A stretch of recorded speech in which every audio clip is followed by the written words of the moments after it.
श्री शिवाय नमस्तुभ्यम। सूत जी महाराज, ब्राह्मणों, मैं धन्य हूँ, कृतज्ञ हूँ जो आप श्री मानव का संग मुझे प्राप्त हुआ। साधु पुरुषों का संग निश्चय ही धन्य है। अतः मैं अपना सौभाग्य समझकर पाप नाशनी परम पावनी दिव्य कथा का वर्णन करता हूँ। तुम लोग आदर पूर्वक सुनो।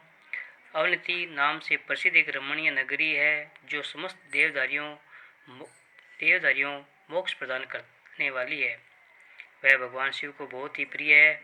परम पुण्य लोक पावनी उस पुण्य में श्रेष्ठ ब्राह्मण रहते थे जो शुभ कर्म प्राण वेदों के संध्या संयम लगन तथा वैदिक कर्मों से अनुष्ठान में सदा तत्पर रहने वाले थे। वे घर में अग्नि की स्थापना करके प्रतिदिन अग्निहोत्र करते और शिव की पूजा में सदा तत्पर रहते थे। वे ब्राह्मण देवता प्रतिदिन पार्थिव शिवलिंग बनाकर उसकी पूजा किया करते थे। वेद प्रिय नामक वे ब्राह्मण देवक समय ज्ञान जन्म लगे रहते, इसलिए उन्होंने संपूर्ण कर्मों का फल पाकर वह सद्गति प्राप्त कर ली जो संतों को ही सुलभ होती है। उनके शिव पूजा प्रायण 4 तेजस्वी पुत्र थे जो पिता माता सद्गुणों में कम नहीं थे। उनके नाम थे देवप्रिय, प्रियमेधा, सुकृत और सुव्रत। उनके सुख का दायक गुण वहाँ सदा बढ़ने लगा। उनके कारण अवनति नगरी महातेज परिपूर्ण हो गई थी।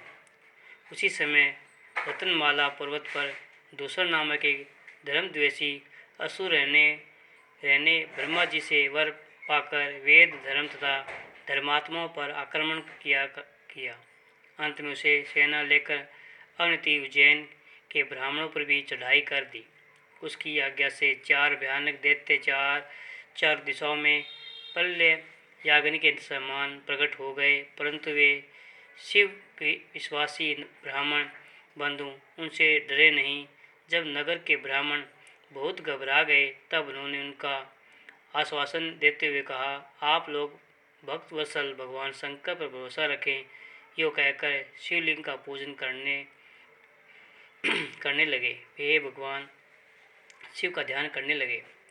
इतने में ही सेना सहित दूषण आकर उन ब्राह्मणों को देखा और कहा, इन्हें मार डालो, बांध डालो। वेद प्रिय पुत्र उन ब्राह्मणों ने उस समय उस दैत्य की कही हुई वे बात नहीं सुनी, क्योंकि वे भगवान शंभु के ध्यान मार्ग में स्थित थे। उस दुष्टात्मा दैत्य जो ही उन ब्राह्मणों को मारने की इच्छा की, त्यों ही उनके द्वार पर पूजित पार्थिव शिवलिंग के स्थान पर बड़ी ही भारी आवाज़ के साथ एक गड्ढा प्रकट हो गया। उस गड्ढे में तत्काल विकट रूपधारी भगवान शिव प्रकट हो गए, जो महाकाल नाम से विख्यात हुए। वे दुष्टों के विनाशक तथा सत्पुरुषों के आश्रयदाता है। उन्होंने उस दैत्य से कहा, अरे खल, मैं तुम्हें जैसे दुष्टों के लिए महाकाल प्रकट हुआ हूँ, तुम इन ब्राह्मणों के निकट दूर भाग जाओ। ऐसा कहकर भगवान महाकाल शंकर ने सेना सहित दुष्टों को अपने हुंकार से मात्र से तत्काल भस्म कर दिया। कुछ सेना उनके द्वारा मारी गई और कुछ भाग खड़ी हुई। परमात्मा शिव ने दुष्टों का वध कर डाला। जैसे सूर्य देखकर संपूर्ण अंधकार नष्ट हो जाता है, उसी प्रकार भगवान शिव को देखकर उसकी सारी सेना अदृश्य हो गई। देवताओं की दूंदीबियाँ बज उठी और आकाशों से फूलों की वर्षा होने लगी। उन ब्राह्मणों ने आश्वासन देते सुप्रसन्न हुए। स्वयं महाकाल महेश्वर शिव से उन्हें कहा, तुम लोग वर मांगो। उनकी यह बात सुनकर वे सब ब्राह्मण हाथ जोड़ भक्ति भाव से भली भांति प्रणाम करके नमस्तक हो बोले। द्विजों ने कहा, महाकाल महादेव, दुष्टों का दंड देने वाले प्रभु शंभु, आप हमें संसार सागर से मोक्ष प्रदान करें। शिव, आप जन साधारण रक्षा के लिए सदा यहीं पर रहें। प्रभु शंभु, अपना दर्शन करने वाले मनुष्यों का आप सदा ही उद्धार करें।